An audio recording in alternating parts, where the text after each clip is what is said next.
Ya, le tu ne fiafi. Oye, o folo fantuma. Fantan fantu tanto. Ai ngalotu ile nei vai ngola fiafi. Ya malor so fu mnuia. Malo foi le on sa ne ya so ifi au mangal wenga.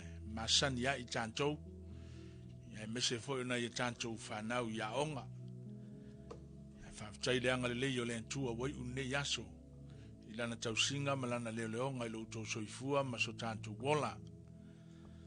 Fifia e ofolo fantuma fa felo yantu ni pa ia maulunga le tanto ainga ma le tanto kalisia e kona stone I tau nei ia o tanto fiafi fo nei masani o tanto sauninga fa sau club ia no wa le mfayo na fa tau wina no fonga masani ia le mfayo na tau fia ile abanoa lungol nei ala leo ia mfayo fo tanto fe no ia ia matanto fa so ai le maleanga le male alofa o le tua ia I tanto e fa talo fa tua ile au fenga luenga tutofia le tua foi le su fe long lango fa tua mainga ia me se foi o ti akono ia me se no tanto maftanga na ia tanto fa nau tupulanga o tama matini talavou si o lava ina ia tanto fa na wichi e fifia e fa talo fa tua ile nei po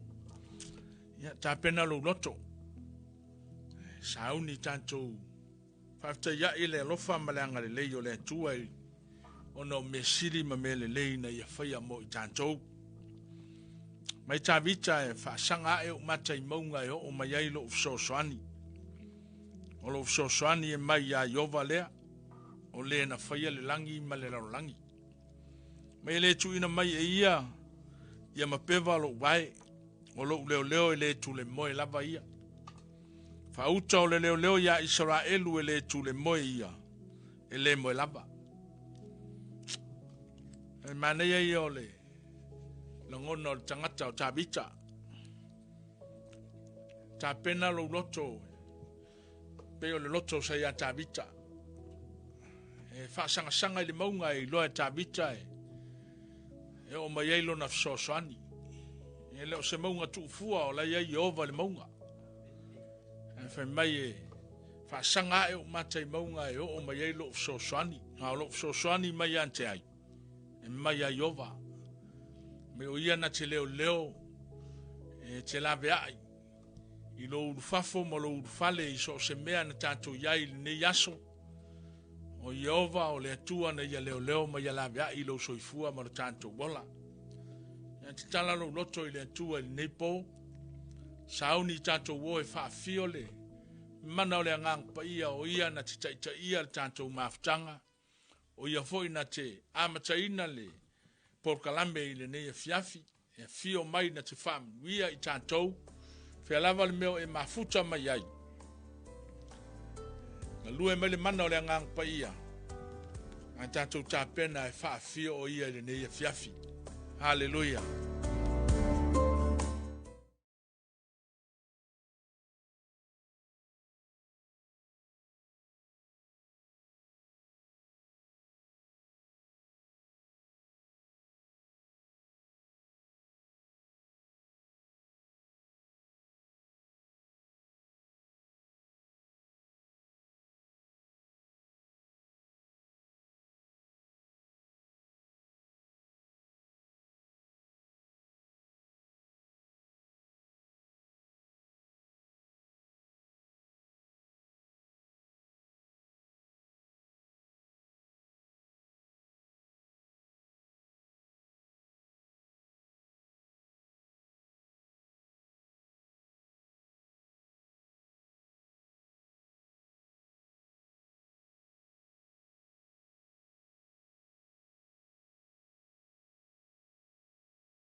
Ia oile nei fiafi. Fio mai oi male mana male whaunga. Fio mai male ngana fau e te whanga ngana ina I mātou. Fio mai te wham uia le amataina o le mafutanga whasau klupu le nei po. Fio ane, fio ifo I ainga. Fio mai o mātou tangata taito tasi. Ngang pa ia o le mātou fsosoani o le mātou taitai. Ngang pa ia mātou tele whaia se mea se ibanga nā. Loa fio mai. Mātou wālau lia o le mālo whaalau ngia I le nei pō. Mātou wālau lia o te fio mai ma le mana I tutonu o le nei potu. Ma tutonu o le nei fale. Whaman, wia mai oia ngang pa ia le amtaina o le mātou maftanga I le nei afiafi. Whaftai ngang pa ia I lo le lei mau wawenga. Whamanu ina oe whanene ina pea lau fio. Hallelujah, tapena lo loto I le nei afiafi. Sauni e whaftai atu I le atua. Whaftai lo nā lofa, whaftai lo nā ngale lei. Whaftai mea umalava na ia whaia mo I tātou. Hallelujah. Thank you, Lord.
Taile tua lo mātou tamai mele leina e whaia mo I mātou.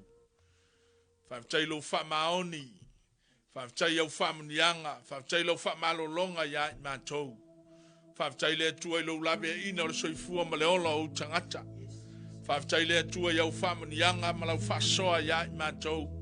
Whaftai lau whaolotanga o mātou iai nei. E ala ni maliu o e ke riso le sa tauro o le na e tongi o leina I mātou. Whaftai le avanoa o mātou o mai ai mātou te whasoa I le lei ma le matau tia o lau fio. Whaftai lea tua le lasi ma le ano a I o au whamanianga. Whaftai le ola ma le malosi whafawina. Whaftai le yaso I whaupopo yaso lo mātou ola. Whaftai me le lei ma mea sili na e whaia mo I mātou. Whaftai le atua lo mātou tamai le ma wha matalatala ina e upo lo mātou ngangana. Le matau tia o lau fio. Whaftai le mana o lau fio. Whaftai ngang paia.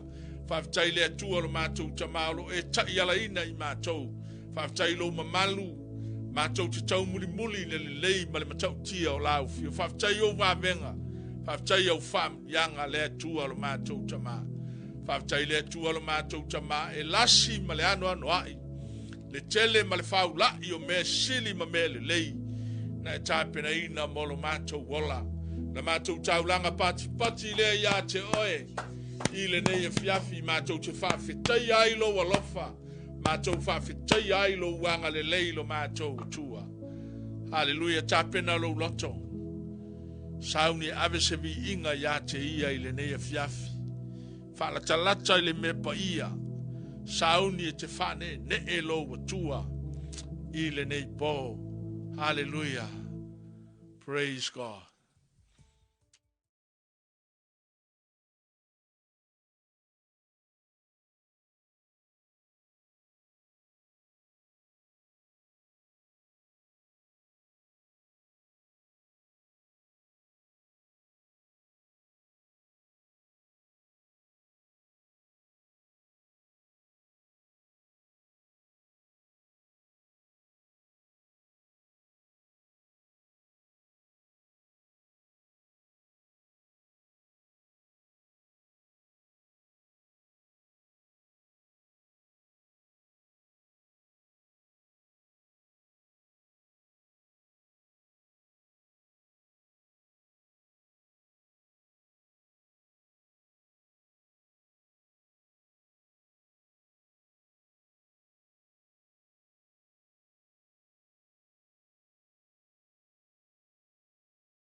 Ia whamanuina mawhaneneina.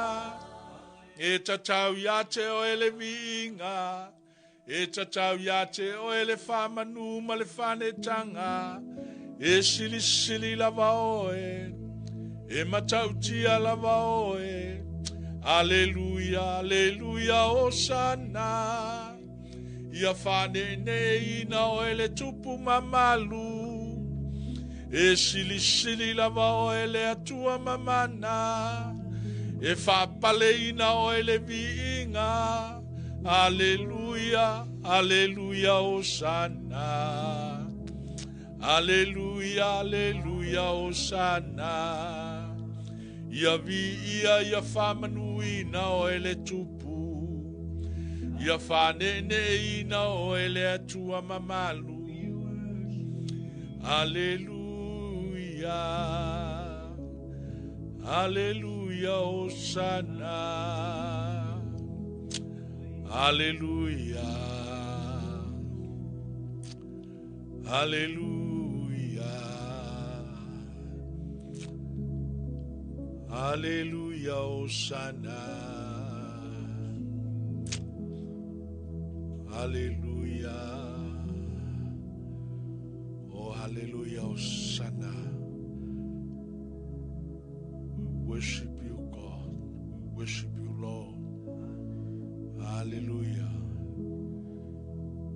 Aneneina oe. Sili oe. Mamalu oe. You're the King of Kings. You're the Lord of Lords. Hallelujah. Matautia oe. Whaneneina oe. Tau ia te oe le viinga.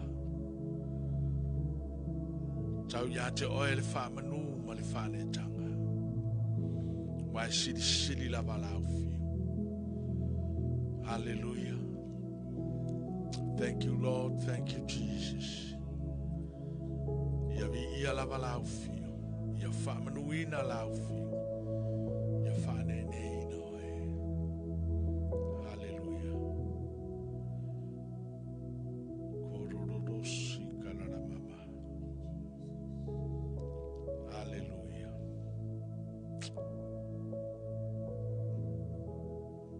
Matolangona ina lo mamalu. Matolangona ina le mana matautia o lau fio le nei po. Stau yante oe le vi inga tama. Stau yante oe le whamanu ma le whanenenga. Oe le tupu tupu, oe le li o li. Matou whanenena oe. O matou vi ia oe le nei po. Hallelujah. Aosi le matou taulanga vi inga I lau fio. Matou whapale ina oe le vi inga. Matou wha ofu ina oe le vi inga. Ao e fio ailo no whali I mamalu. Oe o le tupu. Oe o le atua malosi. Oe o le atua matautia. Oe o le afi mamai. E ifo ia te oe tangata lava na e whaia. E oai nā tūra o mea e whanolongo mea ia te oe. Awai sidi lava oe. Ana mātou tāulanga leo bosi lau fio le nei pō. Whaftai tele tama. Whaftai lo alofa, whaftai lo wanga le lei. Tai lau tau singa lofa I lo mātou wala. Tai lau lawe ina o I mātou. Pesi ai le wha mai o lo o. A whati ai le langi o lo mātou iai. Ai whaftai o a awanga le lei o lo e lawe ina ai. Le soifua ma le ola o tangata. Whaftai o na o whamnianga I lau kalesia I le ainga ma le ainga. Tai ona lau whamnianga ina ia mātou whanau. Whaftaile atua lo mātou tamai te lo tu la foa I lo mātou bola. O awanga lelei o lo e labe ina ai mātou. Whaftai au whamanianga yo mātou mātua mātutua I tamā matina mātutua. Mese fo yo na ya mātou whana witi. E o ai whai lele ma pepe fau. Whaftaile atua e lasi au whamanianga. Mātou wala au ilo mana ngang paia. Awane e tu la fo ina I mātou a mātou iai mātou mawhitanga ili nei pō. Whamanuia I ainga, whamanuia I so se tasi o mawhai. O na maua mai nei mawhitanga. Ma tā pua I mai ma mawhuta mai. Pa I fau iai le mana o lau fio. Na veo se whamanuianga ia te oe lo mātou tua. Anga lelei mai lau fio, ia fo I lau fio, lau wauna, te akono ia mari, ma ngā rue atu le nei a fiafi, e ala le nei mawhitanga, iai lau whaunga, na fo se upo tā pena iai mo se whamalosi, o le foai ma le taulanga, whau lau fio, ia te ia. A mata e lau fio le mātou mawhitanga, staimi mātou whasoa I lau upo, mātou lufi lufi, o mea ai whale anganga, o le areto le ola, o le vai o le ola, o le upu mātou te ola ai lo mātou tua, whamanuia mai lau fio. Lau whaunga, e moli ai se wheau ma se sāwali, I loto mānganga o lau whanau. Ai ule mawhitanga I le nei a fiafi, whapei whao mātou tangata e whatau waa lava I mātou. Tu mawatu ya te oe lo lava vi inga e lea unoa. Whaftai tele Yesu ono lo suafa o lo mātou wole ma wala awa tuai nei. Amene. Amene. Amen. Ia, ia le tua. E loa. Maurunga vi inga o le tua ne fiafi ia e. Pakule sunga le ti akono mole. Se upu wha malosi mo tātou foa ili nei po. Ia wham, ia le tua. Ia, via le tu ele nei fiafi, fa tala fantu le tatu ai ngai kalisia, me se foi, ia lo lor tatu sinu leu mfai ona mafuta mai le nei fiafi lungo tatu mafutanga fa sa group. Hallelujah. Ia, fa tai foi mo lava no le nei fiafi o te te nei foi tatu is fa malosi. Ia mo lau foai, ia o tatu taulanga, ia war tatu mafutanga nei po, manatu na wai lungo le tatu screen le tatu account number, mo tatu la ingo le tua, me se tatu e kalisia. Ia mana e fai sau foa I tu mai tono tātou account. Ia e whamanuia I fo ile tu ia te oe le nei pō. Hallelujah. E tolu lava ni manatu wa o mai le nei pō e ta i ilo loto a o tā pene fai lau foa I le tu le nei fiafi. Amen. O tia whao ngā ina le tu se Ioane lo matau pe whā. Fai po lua sifuru ma tolu ma lua ma whā. O ni mau masani wa tātou ilo uma e wha pēron fai tawina. A o mai o nāso o nei fo I ai. O e tapua I wha maoni la tau ti tapua I le tamai le nganga ma le wha maoni. A wālo sa I le tamai I e tapua I wha pēnā I a te ia. O le tua o le nganga lava ia. Amen. O e tapua I a te ia. E te tau o na tapua I atu I le nganga ma le wha maoni. Anato lewa tātou I loa umare nei mau o se mau tau loto o se mau masani. Al upo te fia wha mawhaine le nei fiafi o le wha maoni. Amen. O le wha maoni. O le fina ngalo le tua ia tātou foa I a te ia. Tātou whaia ngaluenga I tonu o le ngaluenga le tua o lau vi inga o au sifurua I au taulanga me umane. E au fia whaantasi I lau wha maoni le tua ma lau tāpua inga. Amen. O le manatu mua la foa I ma le wha maoni. Hallelujah. Vaengalo na lua nai sau le nai le tusia Lord Korinito ma tāpua iwa foi pe fitu. Pe mai ia taito atasi ma foa I e peo na fili I lona loto. Amen. Aua ma le tinga. Awa foi ma le whaatawana wina. A waia lofa le tua I le ua foai ma le loto ma li. Manino le whiau mo I tātou le nā foi tau. Foai e pei ona fili I lo loto. O le ale meu loto le neia fiafi te foai e le ngaluenga le tua. Pei titi pe te le. A e foai e tusa mo lo loto. Vaengalo na lua na. A o le foi tau muli leo te fia whaongai na ni po. Ia o le manatu lona toru lea mo I tātou. Tau tau nomelo ma tātou pe suma leono. Suma leono ma suma fitu wha peron whai tau ina. E tai atu tolu I le tau sanga o nei loa o tane umalavo ia o I lumo I ovalo tua. I le mea e filifilia e ia. O le tausaminga o areto le whaafeteina, ma le tausaminga o vai aso sa, ile ma le tausaminga o le fale apitanga, au o fo ina iloa se tasi ilumo Iova, o le isa na mea. Pe po sumare fitu whaapea, e taitasi le tangata e tusa ma mea o ia te ia, e tusa ma le manuia ua foa ina mai e Iova, lo a tua ia te oe. Pe po sumare fitu le fia mawhaina, mai le siusi o le whaipuna e sumo le ono, au o fo ina iloa se isi ilumo Iova, o le isa na mea. Ai fai mele fu sumare fitu. O mea o ia te oe, e tu sa foi male manuia fo ina mai e Iova ia te oe. O mea na te fai taulanga ai.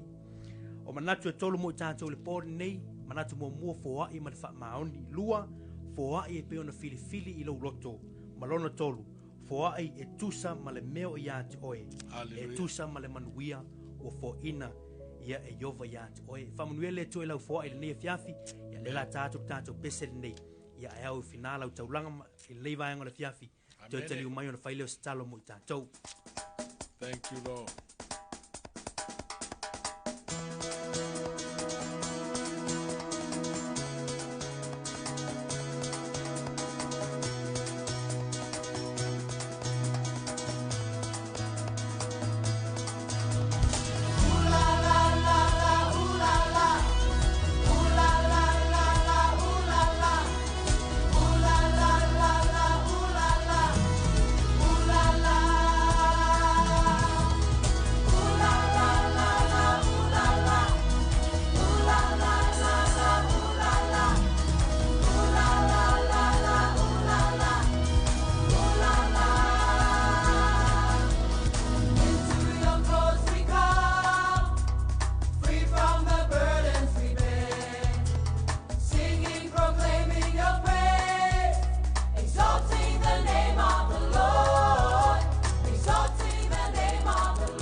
ia le tu le fiafi ia o la utete ina i tātou stalo whapa i ai ma nui ai le tua i la foa i le fiafi la lava se mea ue foa i le po ia te tono la whapa nui le tua i ato o le tua la mātu te mā o mātu si tia i o luma le mātu foa i le nei po le mātu maputanga wha South Group o mātu wha longolongo lau upu le nei po o loe sa ili mai i se kālesia ini whanau e tāpua i atu o i le nganga ma le wha maoni o mātou foa i atu sa malau upu le nei po o a meo ia i mātou o meo e wha manuia mai ia i mātou te toe foa i atu o e mo lau ngaluenga ta mā wha manuia le mātou e kālesia wha manuia mātou ngaluenga i mea umolo mau mai nei se leni lo mātou ta mā te talo wha manuia ia maua le mātou e kālesia le mālosi le tino e wha silisili le nganga wa le ngalue ai tono le mātou ngaluenga manuia iso se tasi nei po o tuina ya lo na au lungo le app i tono internet banking o fea lava lo matu te mautau au mai ai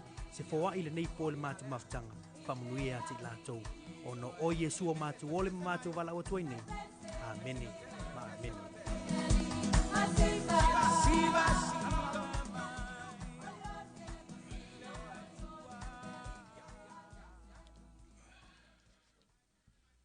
Hallelujah. Yeah, Ia le tua. Toe Fantal Fantu ma toe o follow Fantu le. Tanto ma ftanga ni fiafi. Fa felo ya tfo ima Fantal Fantu so se tasi mfai ona. E ma futa mai lungole. Ni foi por kalambe ma nei ma ftanga. Fa felo ya tu ya te oil so fa pele o le li sud fa ola. Vela se tafa one. Nei ke lope o mfai ona e maua mai aile. Po kalambe fa sa grupo le nei po. Ale kale si e taua. Ia. Au te fa felo ya tu ma o follow Fantu ya te oi. Mana tua. Manuia lo loto ile. Ni fia la ila uviinga. Lau tau langa whawhtai na ave i lea tua. Te tonu foi sa manuia lo waso. Foi ngā ruenga sa e whianga iai ma oe. Ia malole wha malosi. Malo foi leon sa. Le ngata foi matua i ngā ruenga. Ia misi foi ona i tantou whanau sa whianga i maonga. Ia wai ule aso i no wapo. E ngata foi lea ia ona i matua matutua i. Tama matua, matina matua, e mese ona i tantou whanau iti. Ia oe sa whaia le whaiva o le tali mauma. Taputapua i lawa ma maota. I le ni aso. Te tonu sa manuia lo waso. Manga le leile tua i ante oe. Ia malai an tantou. Tala noa i se. Fe au mo tantou le neipo. Mana ia fo i le. Ai sau se me te fia whaasoa mai ai. Ia, mai le wawenga e wala au mai. E se le mafutanga e whai le hole, e se le mafutanga e whai lunga o le ala leo. Malunga o le.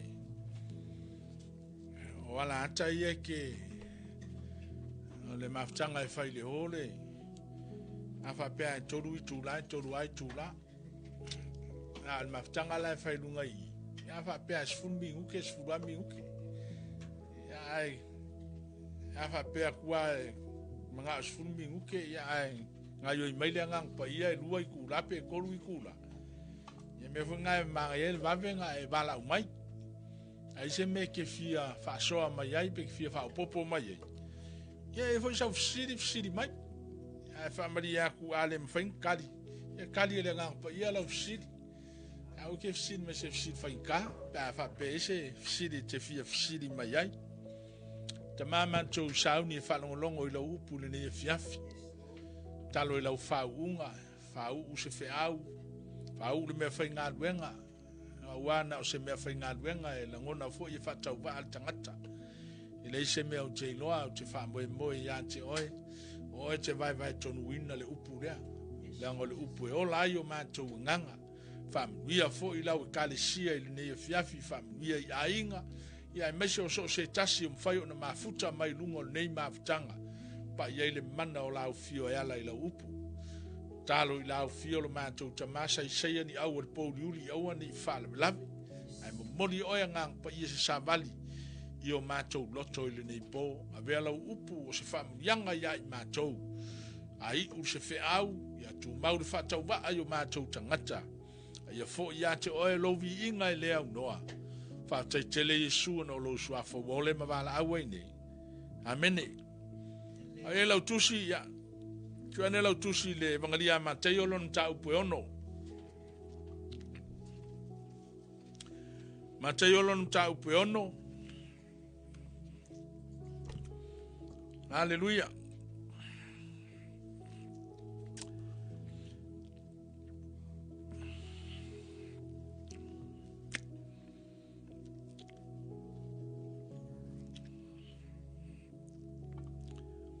Ole whaautuina ole se tautalanga i le neia fiafi. Ia ngai whai unga lava le mtaupu. Le whai upe tosu wha. Ngai ei le whai tau ngawhe mai ei e su i lana la unga le i lunga le maunga.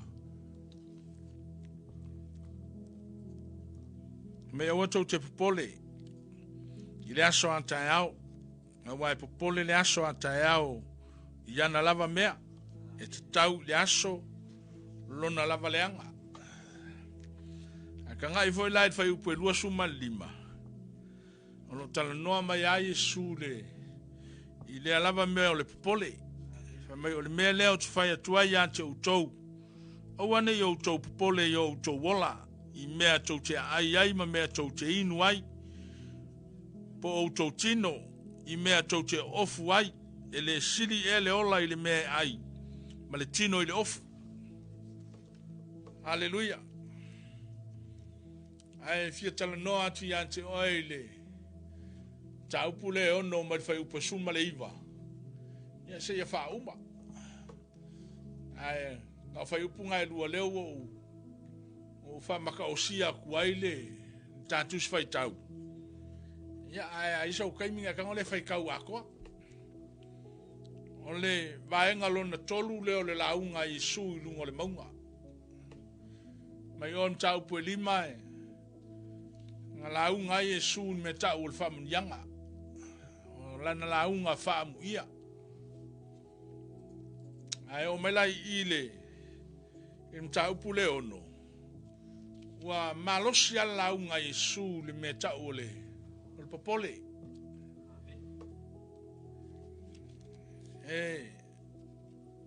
Fia tala noa tu fo ne fia fin fia fa so atu yante oe.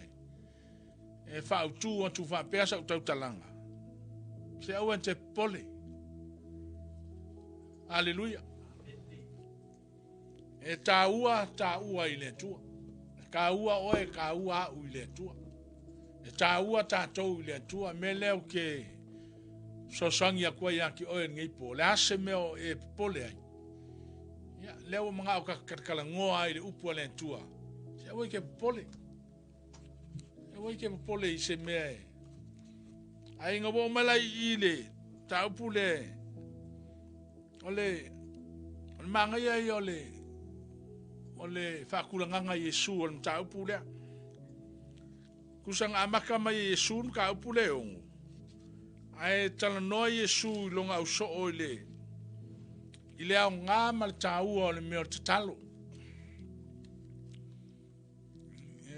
penga fa mam lama Yesu longa uso ole le tau ole talo wala nga kaunga nga fa mam lama Yesu le melea wa makua va ayaku Yesu wa makua maka ukia le ola popole la wali ya mafuanga ele o e pe ola ka usi le fia Yesu ele o mafuanga popole o nga e pe foringa mai ele o talo ala ilonga o Yesu mai le amkanga o ka upu le nga o umale la unga i o lunga le maunga so o launga i e so amaka talo umale nga o talo o nga takula Yesu ele nga kakalo la o male le suma le nga la lo suma fitu e suma valu ona tala no le Yesu e ka fa nga pong uma kakalo ka penga nga pong ele fa penga kakalo fa lo e ka mo talo fa nga pong ka vai e pinginga mea e lua. E ke vai e ke ola fia e ke le ola popole. Ale mele nga la intartala no a Yesu i le melea. Makau wha mamlama i la vaengai. Ai nga ua umalanga o iai le whainga te talong whaile le whainga langa pongi. Tala noa loa Yesu le menmo le. Mamar tangata wha putu oa. Tangata tolo a i oa. Mai ngal fai upo suma le iwa nga it fai upo lua suma tasi. O ngala lenga fa mamlama lo ia Yesu. Mafua lo popole. E malosi kele lo ngau e ke sairi oa. E ke ngau e te fa putu le oa. Ole mangia i ole onga Yesu le ile mele. Markala Yesu nga fai upu le suma le. Mai awa tau te fa putu oa ole winga le upu nga. Pe o ka fa fai ngofia kulanga e ko kele le mamlama upu le tolo ai. Aka wakur kolo ai nga fa pela ia. Sorry. Nga fa pea unga le moa e felang kolo ai. Le ai e mai le fa nga ku le upu nga. Mai awa tau te fa putu oa mo o tau le langi. o iai le monga ma le ele fa umatia ai. O iai fo i tanga o i eli atu, ma ngā o iai. Ai o tau fa putu oa mo o tau i le langi. Ele o iai se monga po se ele fa umatia ai. Ele o iai fo i tanga o i eli atu ma ngā o iai. A wā o le mea o iai lo o tau oa. E iai a toa fo i ma o tau loto. Ole mafu angala ngā le inga saungoa Yesu e ala ile fai unga o langa la unga le. Mea konga le ngā fai ua lo langa la unga le mea lea. Mafua ngā pole le stangata. Ua alu a kolonga malosi whapukunga le oa. Ma le saidinga le oa. Ke loa isi a inga.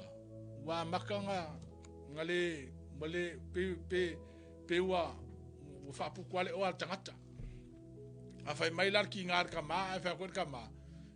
E fia so ko kongi, fai mai ia wale ia ma se mea wa uma. Wa makanga o ier ko inga mea nga. O le manga ia i o le onga Yesu le mea lea. Fai mai au ako ke whapukua le o le lorangi. Langa o lai ai le monga ma le ele e whaumati ai. Lai ei foi kengi o tangata ngā oi la kou ke o mai ngā oi. Maabe le oa. Ia awa waalua ialo waso, waalua ialo kaimi, wa e kaule mau mai le fale. Usa wa e alu whaasolo a koa ia. Le ki ofa me tabita e langa salamo ho ngale. Wha mai ua usu le tae ao ua whaatuai mai ngonga moe, wha mai wa kuwai nga sau e moe. Kusa alu e le imala malama. Ia e sau fo e ko e sau fo e mkwapong sa. Ole mangia i ole. Danga ole tangata o ka vika e malama le me ole. Mole kamao ainga. Ia fa fel ka vika nga ngofo mar kamao ainga mar long ngofo inga tupu. Me vola kala ngoa ka malo ka vika. Le fa lang sau walo nga kali e sol bonga. E sau wa fa wa me yang fa me long kama. Le siang salamo nga fa mai ka vika e. Fa mai oe loa e ole oa ole ola ngei e fai lea ma apa au. Fa mai e fai nga apa au e lele e se ai. E ke ia ma kunga wole ingi mea. Na la fa mai langa salamo nga fa mai ole mea e loa ole oa ole olanga ngei ma le ola ngei ka ko ke e fai nga apa au e lele ai. Aleluia. Fa pe ka ko ia le kuma. Alex asa usol monga kusi lang kusi fa ko nga su kasi fa po sufa. Fa mai ele au ngale o ele asol to sa. Al manga ia fa mai ala mi otonu e la ve ina i tatou na iloti. Ole sila ka. O makua safa ya ma popole ya. Ale o mai ie. Fai mai ele au ngā ia oele oa ele aso le ko sa. Ale ami o kongu o tangata. E la ve ingai oe mai leoti. Ala fa puku o ale si fa puku o ale si walu ya longa kaimi. Wa kaule moya ya le si. Wa kaule sa wa ile si tangata ile fale. Walu fa solo a ko ai. O ke lo fa ko le o ngar kupe. Ole kupe o se au ngā kele.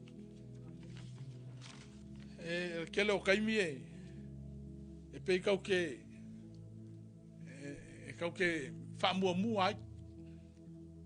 Ai le ai kusa ole au ngā le ole kupe. O se au ngā ke mai ke wha momo ea iau me whai.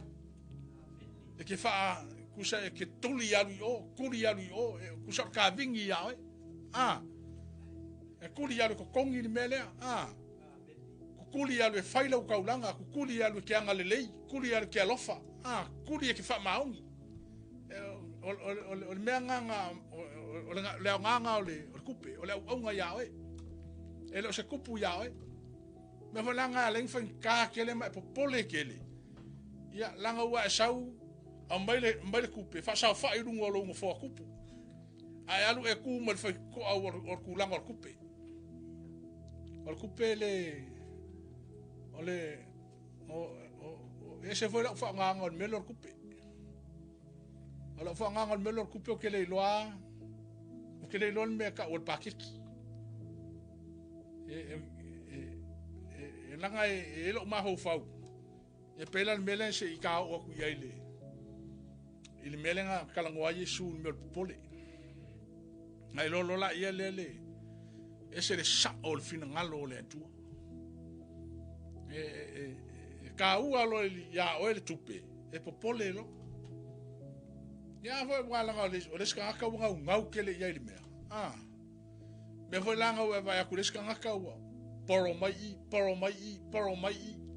Ngolo kai mo ko foi kangi uma mar kai me kasi. Uma kwa e popole a. Wale lopo feme a e nga kangi mai simi fa fenga pe simi ala foi kangi mai siengi. E fa fenga ko kongi siengi. A ka foi kangi uma fa kasi siengi ma simi ma siongi. Ya, ele makwa ele loa nga o le mercado le famela ka le ku fe au pongi. Me o ke pole. La se menga ke popole. On leu kala ngwa sa o Yesu. O Yesu e o ngalo. Me o ke popole. Me o ke pole me ke ai ma me ke ingu ai. O ke pole me ofu ai ma me ofu lo tino. O leska kai. E pe o langa sa ilinga le. Le ofu. O leska kai pe alu ai makwa su e male o ai saulanga e kaunga nga fa kau male ofu. Ole mangia yo le ole o nga le ki orka malo Paulo kamer kala Paulo le kusinga Filipi fe mai fe me o ko ke pole ya ku nga ku ya ke ia me ko ke pole fe mai awa o lo tua nga ke fa ko ya ke u ko me uma ko ke ma ki va o ka ko pole male marka ko wa ku vale e pe fo linga mai la ile wa la kiki le tua ya tatou pe fo linga mai wale ai se tua i lo ka ko vola ale fa merka la ma lo le Paulo fa melanga fa kuanga i kanga ka le kalesia i Filipi fa mai a o lo ua tua o ia nga ke fa a koa ya te utou mea lava ko ke makiki vai e kusa ma le fa ula i o lo na lofa o ngole li o Yesu ke bisu on mangia yo le upu fa malo sia tanga ko Paulo aki kilo la ia ile melang manga ole tua manga o Yesu e fa i loa la uri ia ole kele la o kaimi e pe o la malama Yesu ma fkanga malonga uso e le o Yesu kaimi o va ko la e file mu la uri ia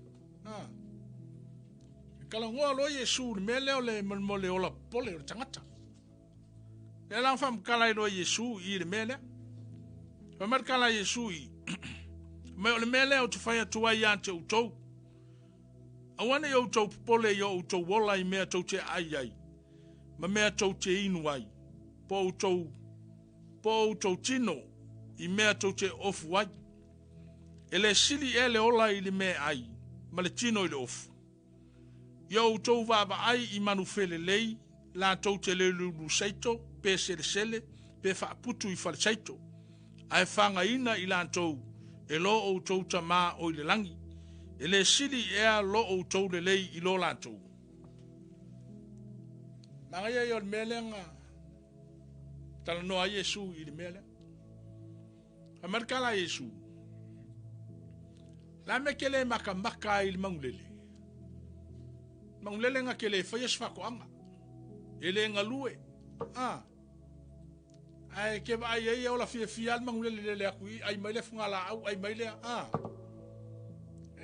ol manga ya la ki kiro ai ku sai e fou ke mi uma me ai el mangulele mai ele tua ai le nga lue ku sai le sanga fa ko anga ya lue fai ele songa kai mi alue e nga lue fai se me ma sanga me ai ole e pe ole ka uma i ala fa merkala a Yesu i la uria a ki kilo la e menga fai ngal maulele fa mai yo ko va ai maulele la ko kele lu saito pe sele pe fa putu fa seito ai fanga ina i lantou e lo o tou tama o le langi ki kilo e fai ungole ole lainganga ele lulu saiko ele ngalulue ele fa puku fo ngi saiko ala fa fanga awela fanga inga tama o le langi afa melor kala Yesu ele sidi ela o ko ngai lo mangule ala me alinga popole la fa me sidi ya kuka ele ka pole pa pesa ole saunganga Yesu lan mela ka pole fo le sidi ka ua ya ile tua kusala sidi ya kuka ua ngai lo mangule afa pe sidi ka ua ile tua no winga me fa mo mua le tua ya ka ele la se me la ka son popole vale ai e mafuanga pole e pela melen ka fa mamla ma kwele o kusa kele o mali el mela ke maua ile aso male aso e kele o mali e kupele ke maua ile va yaso male va yaso me fa langa lenga mafuanga pole ale wa o mai le upole tua mo ka ua nge fiafi fa me le sidi ya ka ua ngai lol mangulele ala fanga ile tua mangulele al fanga ngai le tua mangulele sui langa me ai le aso male aso ngunga sui langa sai ko ai le siaso ele ai sai ko kuai ele ai se fungala au kuai ai me foua amala ma ai le siaso wo ye fo le si me fo wa mai ele tua mo fanga inga oi ke lo fa pe ngaka u ai le tua mai afa pe kulo ka fa ku kuanga ile tua e sui mai ele ku me ka ke manga o ile aso i male aso i me fo ile amayengi me mang ile sui amengi me kuai o so onga ngai nga fa upunga mai ele sidi ea lo o tama ele fanga ina ele sidi ea lo o tou de lei i lo lantou ai ea so o tou na te mawhaia i lona pole o na whaateleina le umi o lona ola i se kupita e tasi. Esi mea le maa ke lele i lau kikiro iai. Ea u whai kauri mea lea o le kupiko ngar kasi alfuku o le whaliunga le upunga iai o le anga mea whai kako fua maingi anga vai mo anga ia fa mai kala mai ia fa mai ia lima lusu lima nga le konga nga wala vala nga ka u ko ya o le anga o fuku na vai la el fuku kusala manga ia foi ke maka ile ke le or ka ko wola le nga le fuku war ke le mai e ma fai e lo popole la lo punga ye nga la fa mai nga ma chef e ma faia e lo popole o nga fa ke le inga le umi o lo wola o lo na ola i se kupita tas wa ka kongula le me o ye le mo tanga pole nga le fuku wale umi o le ola ai le faia le pole nga ko soal malo singai ele faia nga e fa me le faia lo pole o nga umi le kupika po le anga ia po le fuku fo inga ia fai ngofia nga e mamla mai ile upula kala ngo a Yesu ole taua la kero ko kele o ka ua fa vai mai kongo ngaluenga le tua ngol pole ole ska ka pole i me fai ska ka pewa ele manga kufo lele me wo popole wo o yel popole o ngai wo popole anga ile si ainga wo popole anga ile stangata va vai mai le si ainga va peso e vai ali le mako mele fa ingele loku ari singe ya me la lava e o upu vo ka ko ye fa ya o maka oi ave ia me iskan ka popole fa ngo ko nga ya mesia kama vo ie esele ngau e fai me le Mangia o le mele le ele fa pele anga la wo nga ai vai o ngi ave o se me ke popole ai nga ele fina ngalo le le tu e o foi la foa i mangi o kaulanga mangi o me fai o ngi fuanga fua la ka me o foa i le ku le ska ka fa manguia ai me la fa manguia i le tu nga ka la ma pa fai ia la wanga ma fai nga fai o ele la le me wa baku le tu ia oi se fai fia fai male oli fai me le tu ai o ke fai se me ke popole ai ale ska ka fa penga o le popole o le ska ka wa makainga wa le ko sa wo se lo wo le ko ya wo le stanga tai mafuka wa pe wo va ya ku nga manga ola e ko solo nga malosi o le stanga ta la lo ke nga lue ele o me nga fina nga lo ile tu so son ya ku le upu ya o ngi po o la se me nga ke popole la se me nga e pe ai al kapua e fala ve lave ke popole ya e ma el melo kala ngo ai ele ma foi lo popole nga o fa umi lo wola skupika kas o kele ka ka wa ko on ma nga van melo pole kele tangata ele ka nga mai ya wa mai o ngol popole les ka ka ele ka nga makua ele ka nga vave nga makua o makua vave nga makua o makua pole ka ka lai o makua ngo malosi popole o le manga ia o le fe au nga fa malosi ia Yesu langa launga le o launga le fuka umman ka upu fiku an manga ia o le melo wo o ye langa launga il mta upu le on pe van ka fam kala aku le vai nga menga mai o kalanga la makanga launga maka mai on ka upu lima launga fa manguia amu ia saulo le upu le amu ia nga lo fa manganga me amu ia kamala amu ia kengeren amu ia la inga ala nga fa amu ia la ye fa mung yang la we maka ku mung ia ba ko fer wa imele lori pusa sa la me amu ia la inga pengala la nga Yesu le fa amaka la ira la nga fa amu ia ki kilo ku nga Yesu ole makwa lo ko pole ar ko la wo pinga le fa ku sa wale si le mafukanga mar ko la wo pinga le fa yele le mafukanga le speaker Yesu so e ki lo ku Yesu e ko la ki ka ka leila ya ka pole umai sa fa mai kongi haleluya e me fala nga ling fa penga ki o kele kongolo we mai ska ka sa fa kongolo kwa kele pole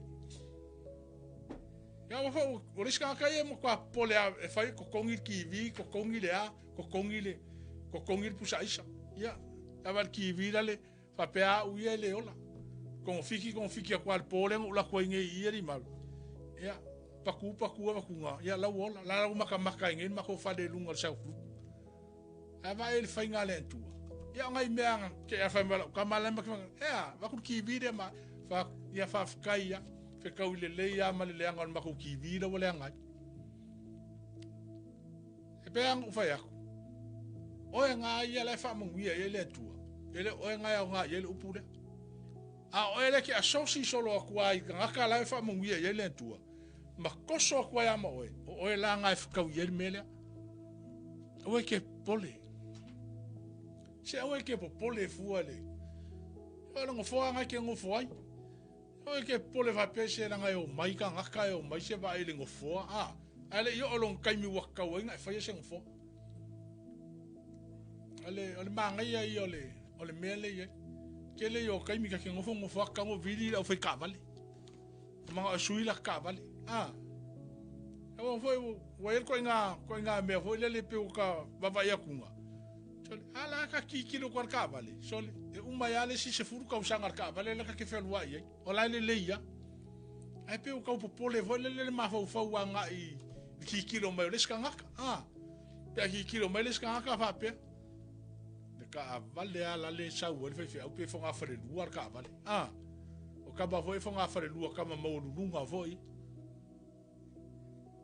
o ke pole le si me manga yang sa we ngar fa upunga ai lalo fai upue mai me fai longa popole o nga faateleina le umi o lona ola i se kupita tasi sa fo ni me te pole ai i ofu ia o tou mafau i lau talo le vau pe fa pe fea ona tupu la tou te le ngā lulue la tou te le milo foi le si me manga ia le me o i ofu eska kai ele kai ofu le fal ke vai ye o ma ka sui ofu ele ese ma pokala me lenga fai aku la valava o le skaulanga le mero kalango kuai ni ke wa con e kielo ma ho fonga fa alen kalango mai ngei al pola so fua le ile de ai ese mai la e o le skaulanga le ofu le fa kuai ma wa popole le ofu ava aila ia le ma ngai o le mele fa kusa Yesu le mele o le tangata e popole le ofu fa mai kele maka le lau kalo le bau fa mai ele milo i lantou o le wingo lau kala a la ku le sia so ke la ku wa milo mai le lau kalo ele milo e lau kalo nga milo le ku lau talo le bau nga apa mai le au le ku ma milo le lau kalo le bau mela ke kalkong wale le mka ukia o fa ngale tua i le mele a ke va ye milo ngei e ke va fo ka ko milo fo le si me fo le tua o le fa ngole me ngala o kalo le ba le ke fa mai le fa mai kala Yesu i me le milo i la to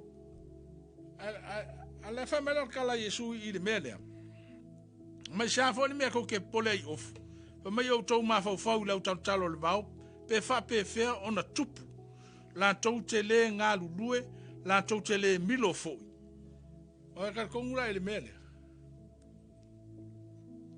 kala fsili la e Yesu i la unga le ai ma ho faula e fa fea nga kupule la kalo le bau e ke la ku le aso ma le aso ke vai sui ka mi uma sui aso uma sui ngale i o fa mankunga fufiela o fa mankunga mka fa mankunga le ianga ele suia ai la ku foi sui ia ka upe con que fa sa o foi foi masinga ko sui me foi ianga alla kalo le vau e me afou ia so uma sui ele tu a sidi aku oi ku sa sidi aku kau ala me ke popole foi ofu ka ku ke ofu ai aba ila ia ile Eles ka pole yo ngala ai e pole yo off e mga e ofu fo ai me uma yo fe ale me ale mga o ya fo wa e me le awa nga ko o nga mo kwa le ya nga mo kwa fa mo ngi ile tu ka nga mo kwa fu le fa yo ofu fa le yo ofu alo va ya ku le va ku nga savali mai lo le o ma e mo ofu ke afa pelo ki pilot ko ngol mele fa ka lo ofu ke afa pe fa behind lo le ko ngol mele ai se fa ka se ofu ma fa la o manga ka vale ofu la nga va ya ku ofu mai le stangata me o ke pole ofu yo ai ofu e o manga ye yo mele o ki kilo fa le nga ye es ga ka pole yo ofu ma mai yo saweli me yo ofu lo ava ku ya ka ko won ma ko lo a mai son o sawa me le wa ngalonga me yo ofu lo ka fa ku ala ye ya e man ku ofu ai ele man ko se ofu lo o ke pole ofu ai ro nga le la me ale o diska ko pe a o mi fa ngale ofu wa fa me wo leva yo fa me la ye le wa ka mo sui ofu diska ka pe wa walili le ye le mafukanga i ongo ngala lava fa me le yo ofu le yo ofu yo ke alu ile se o ke popole ngame ala si me fa ka va al me pe yo ngai me fa ka va ai me ko popole ya listangata e alu leska ka uma kwa le ai songa se la upa senge o ko ya e alu vores ka kapua ya kwa wale ko ye songa ko e kapua ye al fa ka va ai fc de ku ngai ala me o so me so Se ke kapua ia kuai le pa lengi alo ofu le fai. Haleluia. Vi ia le tu. A mai le fai unga ngai nga le fai upunga. A mai pe fa pe fea ona tupu. La tau te le ngā lue foi. La tau te le milo foi. O te fai atu ia te utou. O Solomona malona matango fie tele. Na le ofu o ia e pei o le tasi. O nā mea. Kako karikongura e. Kako nei se o kako ele maka ele. Me tangata o Solomona malonga makango fi. O kupu. Ke vai for ke ungolanga lau e sui meu.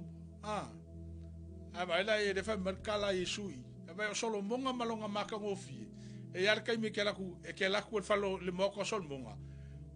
Wa kava fa lua mai lau wa fufi fa lua mai langa lau ia lau le. Le winga ngar melen ka o Solomona ai. E ia le aso e ke la ku ai o le akwela au ngai o le moko kupu. E la ku ofu fa lua mai Solomona long off. Haleluia. E ki kilo lo Solomona la fe musua ilo le ofu fo la kupu ofu version ke ele ko ofu. Nga kupu wa ai o fa lua long ele fa pe umalong ofu avelo lapis ele kusala mal mele fa ele tu ai. Kusa kupu wa ngei milo ngei. Ako la ku fo kaya walu esen me fo nga le me kuinga. Ako milo mai le si me fo ele tu. Ele milo el karkalo mele. Nga milo ele tu. Haleluia. Ela ke popole la ele o le mangaku mai le tu ya tau. Haleluia. Ava ila wo o kupo Solomona o le maoka o Solomona e melenga makua ofo ka se epa. Ave aku le mkaukia marka mau ainga ma le poto o Solomona. Ame nga sau ase epa sau e fialo e maka le mkaukia o ngaka le Solomona. Ala ku se epa fe mor kuku anga fika mor se kinga o anga lau. O le whaakula nganga o foi kongo le maoka. Ale kala ngoa Yesu i fa mai va ya Solomona malonga maka ngofie o fa lu long off. Haleluia. O ko mam la mala i ka ki o mele kala ngoa Yesu i. Alu se e pa markala fa mela na tala. E sili yaku me ngo va ai. Ngai lo me ngo fa longo.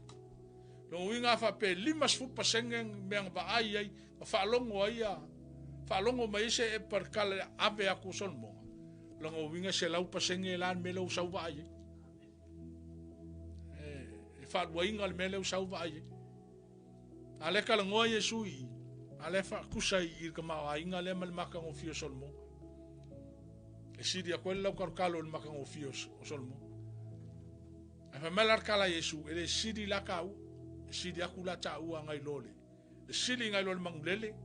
Ele fa ko anga ele ru saiko. Ele fa pu saiko. Ai fanga inga ele tu. E siri aku fo inga ilo lau karkalo fe me kupu aia e milo ele tu. Ele milo ngai. Ai siri aku kau. Aleluia. Amal fai upa tos fu. A fai fa pea ona fa ufuina ele tua le vao le fanua. Ola mai le aso. Ai la fo ina tai au i le nga ele siri ea ona fa ufuina o tou e fa atua i titi o le nei awane o tou pole ma fa pe ane o a mea tou te ai wa fo i mea tou te inu ai po ofu i mea wa fo i mea tou te ofu ai a wa o mea ia ua sa ilia enu ese a wa wasira fia e lo o touta ma o le langi e o ngaya mea ya te utou a ia o utou mo isa ili le malo le tua malana mi tonu ona fa o popo ina atu lea o ia mea ya te utou ma ia yor ki ole mtaupu lea fai upu le tosu totu. Mai po le ale kele o mea ko ki saidi, o mea ngai saidi ngu esi. E me o mea e uma, o mea e mawai. O le ale kele o le oa, o le ale kele o kamau ainga, o le ale kele o ofu, o le ale kele o mea ai. E me o mea uma, o mea al mea siri lenga. Lenga fai markala Yesu i le. Fai upu le tosu totu. Mai ai o ko mo sa ili le malo le tua malana mi ton. Mai o fa popo inga ku le ia ya te o to me uma ko ke pole ai. Vai lan manga ya kele ai awal pole. E kele po pole lo. Ngai lo le mexa ili mo mo. Ese lo le pole ya e. E lo o malo le ku malanga mi ko mo sa ili mo mo. Ka me o fa popole ia o mea umalava ia te oi. Ale ki kiro ei. Fa me ia o tau mo sa ili le malo le tua malana mi o tonu. O na fa popo ina atu lea o ia mea uma ia te o tau. Hallelujah. Gere lopo i se meo e pole ringe fiafi. So angan mo pe teru mariva mon mon. Mo pe telu on ta pe lima fa pe fitu.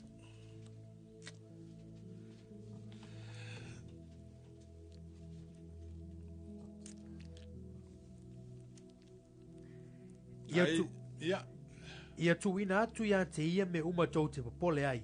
A wā o lo manatu mai o ia ia te o tau.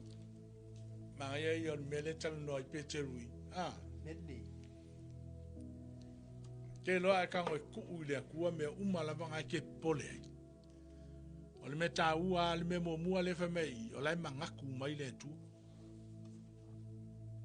Fa mai au tautu ina atu ia te ia o mea uma lava tau te pole ai. A wao manatu mai o ia ia te utau. Pai o le upu ngā o le manatu mai. Le upu ngā ave man mod fai lele man mod pepe. Alun fai lele pe umingalu.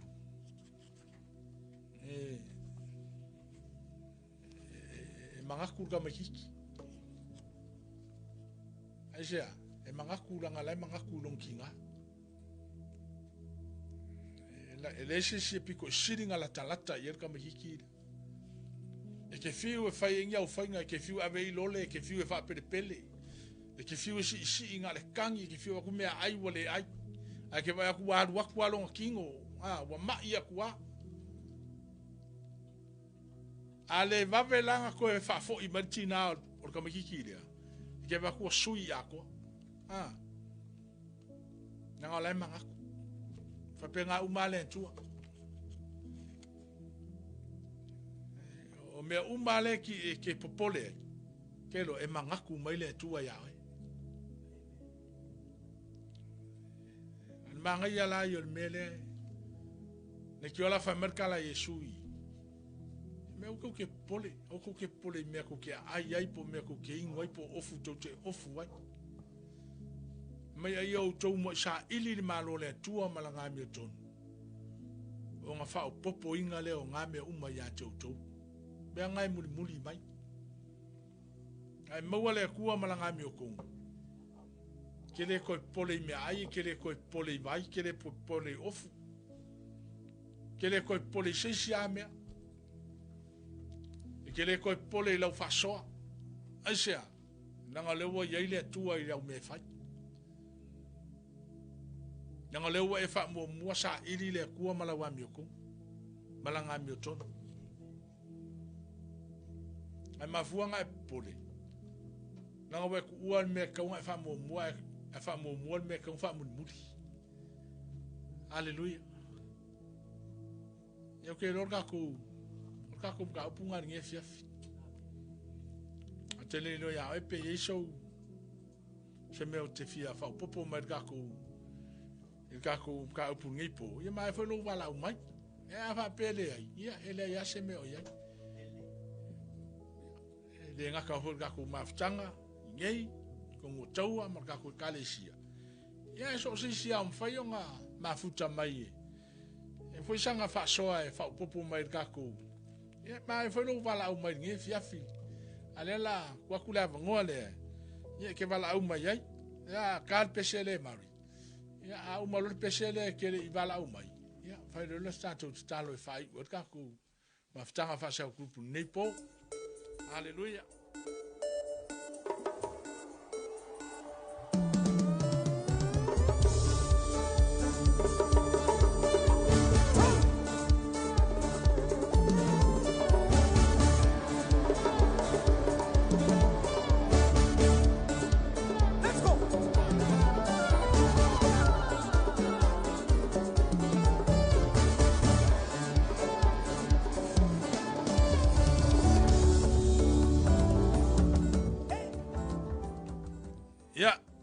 Tan fatu I lau sunga le whaurong lango le ua taifo lo mo melo wa vangoa e ke so sangi mergako fe au nie fiafi ya baptai o le ua tai o le ua wa whaurong longo fo imbale to aile ta upu ne fiafi mo le atu baptai lau sunga e mai fo sunga ja kono tu sai male tato fa mo ne fiafi ya mata mo fie yo fe au me malo fo lo sungale sa ili e ala tato ta upunde fiafi ya ai mana yan ta upu le ile umi fo se fa soa haleluya lava ma toi fo ile fa ma la manga lo sunga tu sai mali tato ta upunde fiafi ai nai manatu e fa penana fia mene mana yole mele wa fa autu yel tato fa mo ne fiafi haleluya mana yel mele wa le la unga yesu ole wo tato ba malamba ye le la unga tato wali o yesu kristo olo fa dan lau tele le tato wali ina ia awane I mowale ele tangata le mele o lo ye tato so I kwanga lo tato wola amen langa o lo fa pena o mea ia o lo fa pena na si la fia de le Yesu e o lo fa pena na li lifa yai le na o tangata me se la van mele o me ai ma ofu amen pe o me ia le tate mata le tio fo ya mai ele foi o pueblo fuma lima nai haleluya mai o le mele o te foi atua ia te o tou awane o tō popole o tō wola I mea tō te ai ai ma mea tō te inu ai po o tō tino I mea tō te ofu ai nono winga e sila fia le li o mea ia e ser whaau ngau ie le loko rangaka amen o le skangaka e mongi e lau sunga a le se ofu fou pe e le fiaru loko haleluya yo o le skanga ka bakwa ile uma le fambo boy pa de se me ai amen pe volinga va benga e manga yo le menga le wa mai el ka ko fambo ka ko ga upunge fia ongo le ka ko ye de kai mi amen kai mi ole uki vo fa so haleluya ai va kai mu ka ko fa ko fa ma lo si me awan ka ko popole ngi me ai amen ole ane me wo fo ai me le li ia ka ko ya le vo ka ko ia ngi vai ka ele o kula fo ai ka ko le tu haleluya le foi me yo la ka pungia nga luenga ele ko ken ka fo nga luenga a le kele o me ai fo ile li ia ka ko longa bunga o ia fo ai lo me ia le mele le mongi ole o le upole tua o mai awen ka ko pole ni me ai fa so mai ale tua le aso mo le wa le fa upu mai le konsul fa o lo kala ngo mai yesu awen pole le aso mai le nei awato te pole ile aso ataya o awa pole le aso ataya yanda lava mea amen yo no vinga ese manga yo le o le fe au au ke via o mai le kusila a luka Hallelujah. le poina luka le lusulua ya alona luka si fulu ma le lua ale foi mai ele fetala nga Yesu yonga so ona fetala ya tu le o ia i ona so o lea o te foi atu wai ate o tou aua tau te papole lo o tou wala i mea tau te ai po o le tino i mea tau te ofu wai pei e sila fia le lei e Yesu le mea lo whana nau ia loto o tangata Hallelujah. o pea ia e sao le lei a le po e moni mau mai le tusi la a ta vita Amen. pamai ne tala ta vita ilan tusi le lima suma lima on foi upoe e lo sulua ia etu ina atu ya Yehova o mea te popole vale ai Hallelujah. o ia lava na te tausia oi na te le tu una e whaavavau le a meo tonu ia whaanga e tia Amen. lona winga o maanei o le manatu o le tangata ele o tawika e wangi kako popole vale Amen. ai mesi al tangata a meo tonu le va autu ele le manatu o tawika so mai o ia mea e te popole vale ai o ia lava na te tausia oi na te le tu una e whaavavau le a meo tonu nona winga o so se tangata a meo tonua e whaavavau ale lofo o le tua iai Hallelujah. a o te fia mai al tusi le a Iakopo Amen. whai ua i se manatu ni nei fiafi Amen.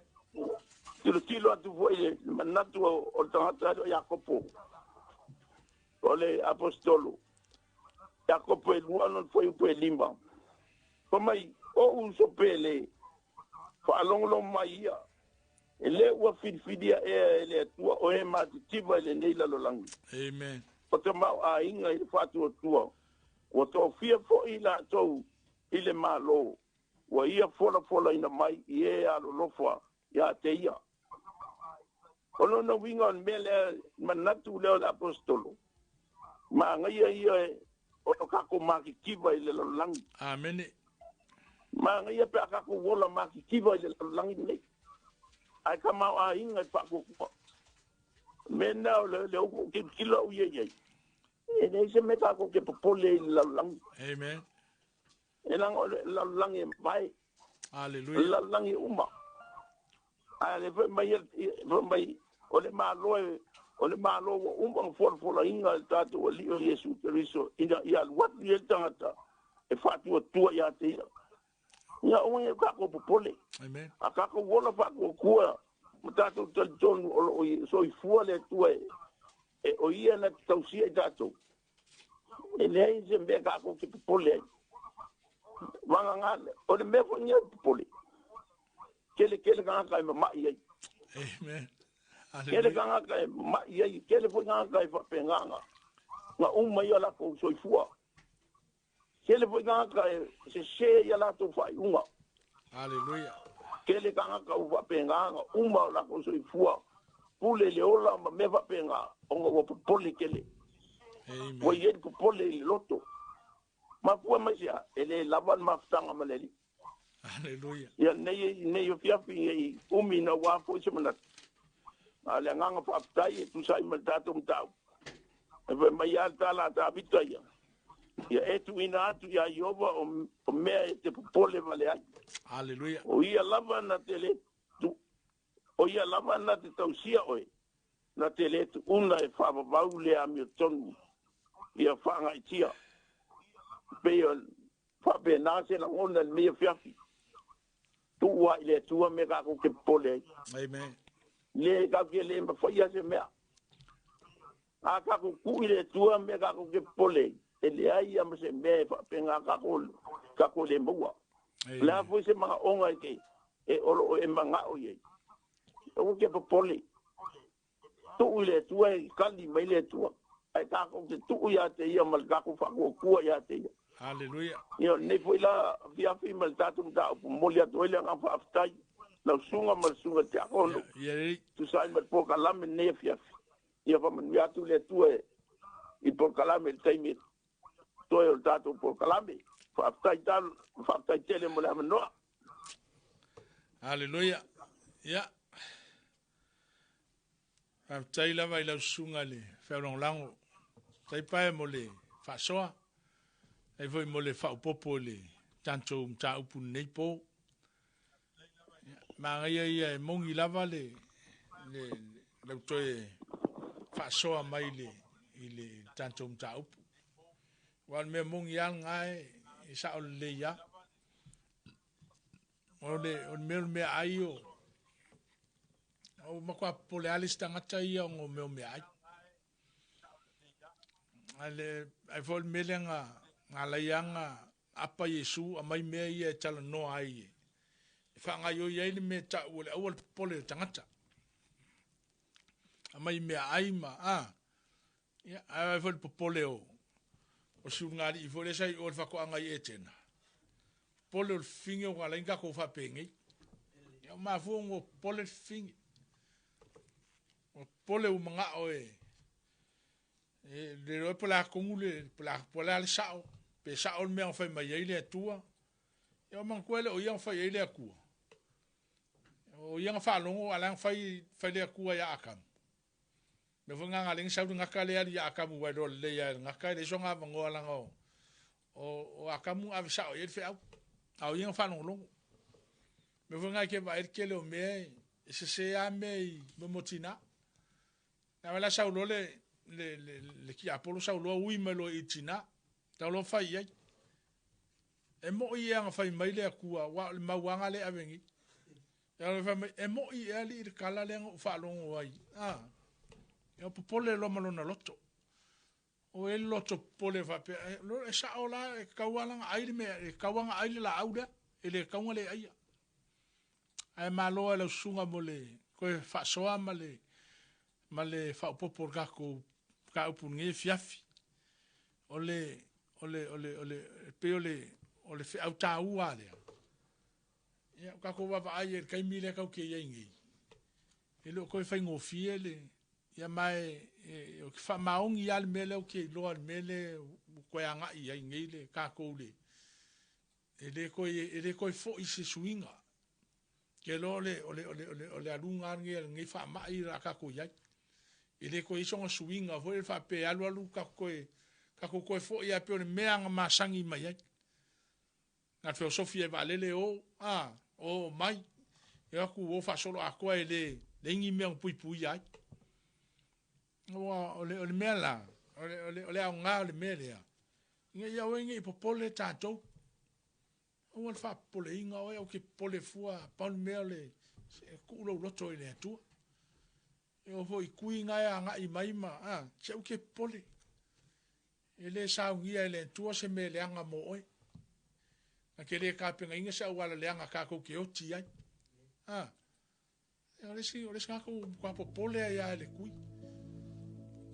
alu falo kui ma o fale kui ai maka kui fa me ongo va yaso ale leva fa o kui ka ko lu va yaso ma ka lu va yaso mo fa kui lo ngolu ma maka la ka popole ma person denga ngo me maka kui ala maka me aku me ongo va yaso ko sa le fo ma ko fa ma la ma mai na alu sui le fa ngor kui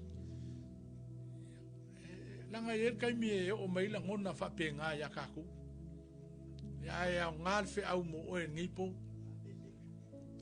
me anga wa yai oli reri fia reri ima wangi avea me wale ai se ofu wangi avea me o vai akua o manga o sui ofu leva yaso ma leva yaso e ma mera e popole ya e ke va vai aku foi wo ka fale con un mer pusa isa se au ka ku ke pole fa pe fa mai su I langa la unga lea ele sili ya ka uanga I lo mangulele ele sidi ka uanga I lo lau talo ai la fai unga ka upura ka ku kala ngoa pongi fe me awangi e popole le aso atai au upuanga ko inga se sa wale aso mo ai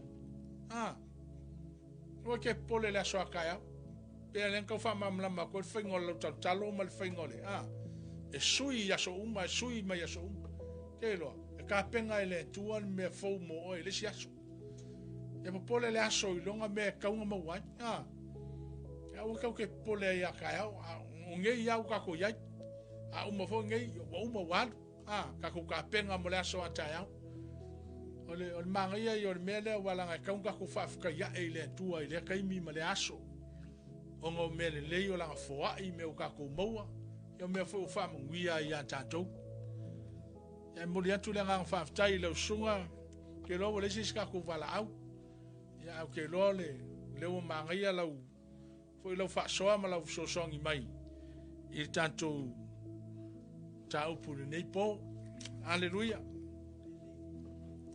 te no la festa tu talo foi fa fonga mai ile nei fe au ya leu to fa malosi ma to fa manatu le upu le tu ala le launga Yesu lungo le monga e mai leu tu le por kalame le nei po e ua tatou te popole ta ua oe ta ua ile tua la se meo e popole ai la se meo fa fainga ta ai la o nanga la se meo aluma e kuka ia ai le wa fa longo fe au fa malos o Yesu e anga upu fa mai awa tatou te popole I mea tatou te ai ma mea tatou te inu ai o foi ni pole o tatou tino I ofu tatou te ofu ai sao nia ele tua ma tapena ele tua me le lei mo oe me le lei mo e alu lofa ia te ia si mai lo ao la festa tu talo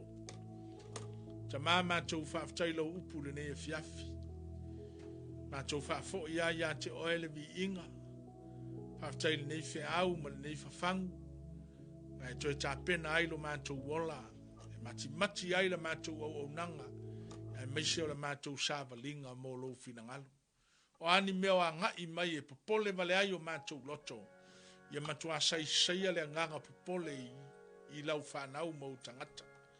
Mātou tutu, malo mātou whatua tua I ate oe. Se te tausia I mātou, e te whangaina I mātou, e te whata mao aingaina I mātou. Wala au I lau fio le nei pō, whamanuia lau upu na luluina I le nei e fiafi. E o mātou loto, oni ele lei wa umana e suoto sinaina ma e tāpena ina. Pa u iaile nei fatu na luluina ina ia tupu ma ia ola ma ia fua mai o mātou o langa. Alu lau upu ma le mana leli ia whamu nuia o tangata, whamu nuia lau kālesia ile nei a fiafi, whamu nuia I ainga I tamama tina e maise o nei a mātou whanau, whamu nuia I so se tasi mawhai o na mafuta mai le mafutanga ma le porkalame ile nei pō, talo le tua ia pa ia ile mana o lau fio. Talo fo I sau whaamlianga I lau auna ti akono ia mari, mau lau whaunga mana I lunga I a te ia.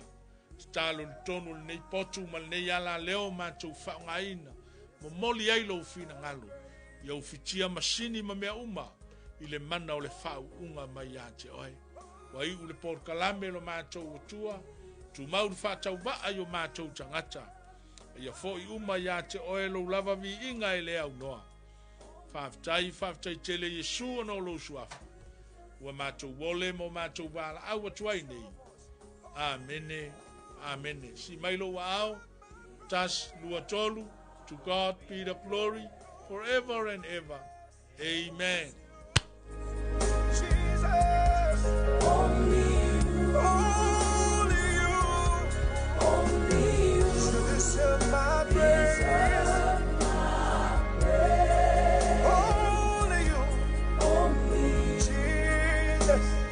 Jesus, only